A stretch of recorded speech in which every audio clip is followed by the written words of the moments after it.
Welcome, everyone. Thank you so much for joining me this evening. This is, of course, the Westport Museum's Tuesday Treasure program, where we go through some of the lesser seen objects in the museum's collection. Tonight, we are looking at some 1920s objects. My name, as always, is Nicole Carpenter. I'm the Programs and Collections Director here at the Westport Museum for History and Culture.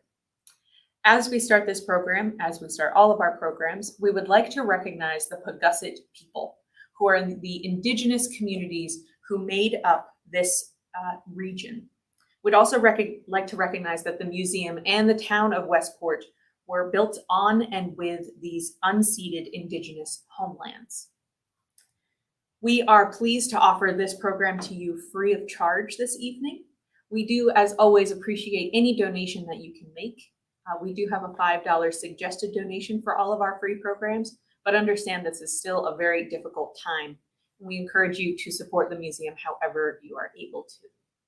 One way that you can do that with a non-monetary donation is by following and liking us on all of our social media handles. You will be notified of future programs just like this that are on our Facebook or YouTube platforms. You can follow us on Facebook or Twitter at Westport History and on Instagram at Westport History Museum. This program this evening is a recorded program.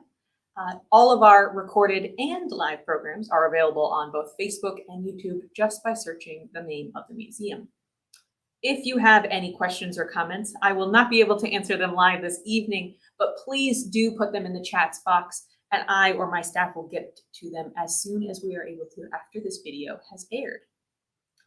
So as I mentioned, this evening we are going through some 1920s objects, kind of going through the flapper era, the roaring 20s. So one thing that I do want to let you all know is this evening we are looking at evening wear. We do have one hat, actually both of our hats are a bit more casual, but it is important to note that in the 1920s, clothing was meant to be worn at specific times of day. So you would have a work dress or a work suit, even travel clothes. But the pieces that we are looking at tonight are all evening pieces. These would have been worn to parties or to events in the evening time. Very extravagant pieces that we are looking at today. So the first item in the museum's collection is one of the accessories here on the table. This is a blue feather fan, and I will open it up for you just a bit. It has a tortoise shell handle, which you can see here. And the feathers, these beautiful blue feathers, are a mixture of ostrich and peacock. And if I flip this open for you, you'll be able to see how magnificent it really is.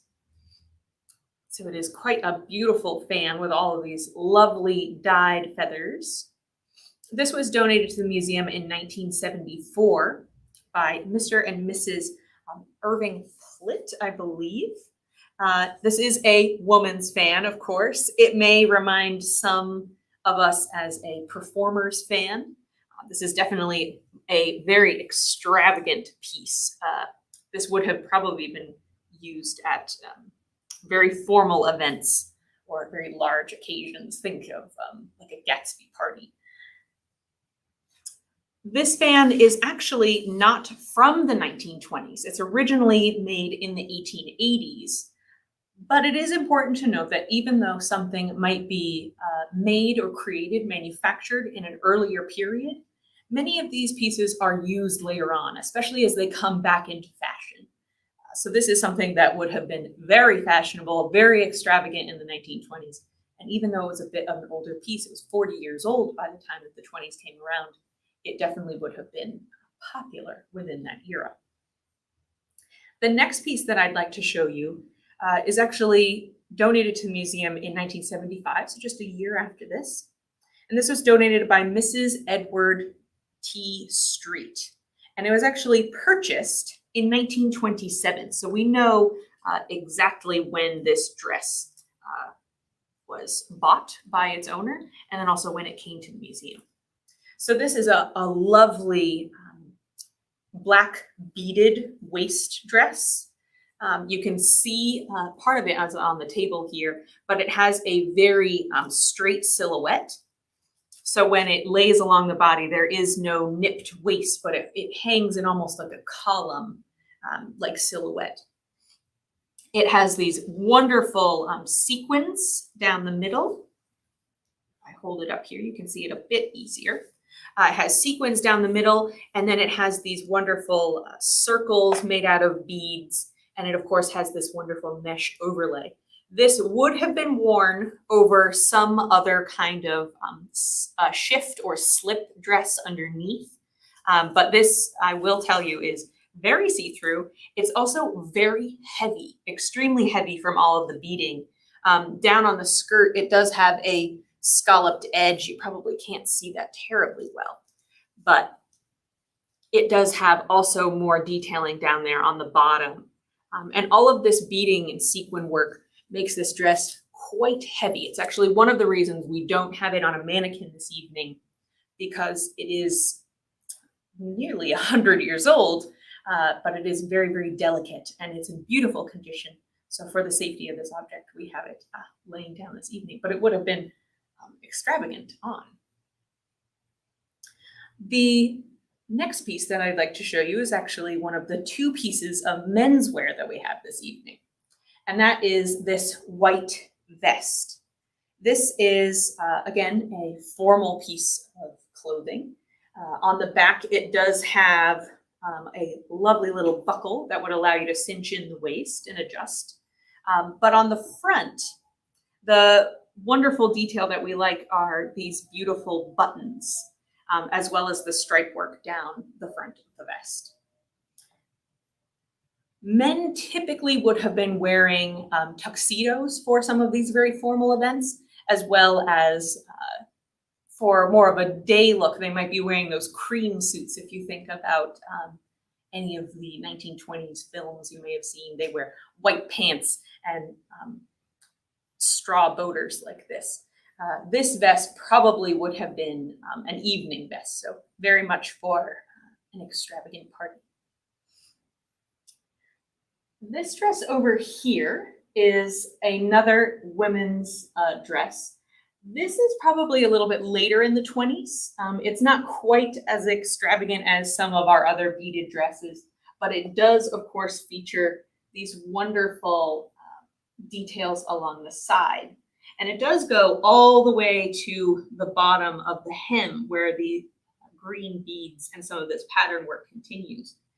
And not only is it on the front left side of the dress, but it also extends onto the back for a bit as well. These lovely vines and flower work. This dress is also made of satin on the top, this black satin. And this was donated by Mrs. George Tolkien in 1978. A lot of donations in the 70s of these beautiful 20s dresses. The last dress that we'll show you tonight is this seafoam green dress.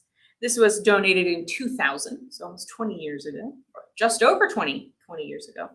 It was donated by Louisa Francoeur. And this, just as two of our other dresses, has just so much beadwork on the body of this dress. This is both on the front and the back of the dress, and it has these lovely layers. Now this has a little bit different of a shape than the dress we were looking at on the table. The dress on the table has that drop waist, so it's lower than the natural waist, whereas this is a bit more curved to the body and more fitted. But it is still very much in that style of a straighter silhouette. This piece is absolutely beautiful, and it does have, you can probably see it a little bit easier on the front of the dress here. Each one of these little loops is actually free hanging. So when this dress moves, all of the beads are moving along with it. Makes this lovely, lovely little cocktail dress that is fully beaded on both sides with this extravagant beadwork. The two hats that we have for you this evening, the first that I showed you with this straw boater, which we will get to in just a moment, But it is important to note that both men and women were wearing hats frequently in the 20s. Women were almost expected to be wearing a hat to be very fashionable. And there were different types that were very popular during the 20s, including the cloche, which you'll see here. But it also included straw hats, which were both for men and women, slightly different styles, as well as turbans and berets were also popular, as well as some other types of hats in that period. But the straw hat that I mentioned before, this is a men's hat. Within the 20s, straw hats were more popular for men. Women did wear them, but towards the end of probably the second half of the 20s, it wasn't as popular for women. They were usually very delicately decorated. No feathers or ostrich or peacock or anything on these hats. They were usually very delicate with a simple ribbon or maybe a flower. But you can see in this piece, especially on the top, if I turn it a bit, that it has this really intricate pattern that's woven into the straw. And even though it's very, very simple hat at first glance, it's a very detailed and extravagant piece, even though it looks quite simple. And you can actually see along the rim that it is not just a flat brim, it is actually patterned as well with these diamonds. It makes a lovely little piece. Women's hats that were straw would have been a bit larger, more of a sun hat, but there were boaters like this that were also made for women. The last piece that we have for you is this pink cloche. And this was given to the museum very, very early on in the 70s. Now, this is a pink cloche, very, very tight to the head. Of course, it would have accented these very short hairstyles that the flappers and 1920s women wore. This is made of cotton and felt, and it does have, again, just like the boater, it does have, if I turn this just a tad, a lovely ribbon detail with pink, a red, and a white. And this was something called a California sport hat. So we know the name cloche as a very broad term, but this is more specifically the type of hat that we see here. So those are all of the items that I have for you tonight. I hope you did enjoy this little taste of 1920s fashion. Of course, there are many, many styles. As I mentioned, there's clothing for every part of the day within the 1920s. And that is very true in America as well as the rest of the world until about the 1960s. So this is just a taste of what you would see in the 1920s. And if there is interest, do let me know. We can always dig out some of our more casual looks from the 1920s rather than these kind of extravagant evening looks. So thank you again so much for joining me. Please tune in again when we do our next Tuesday Treasure. Thank you so much.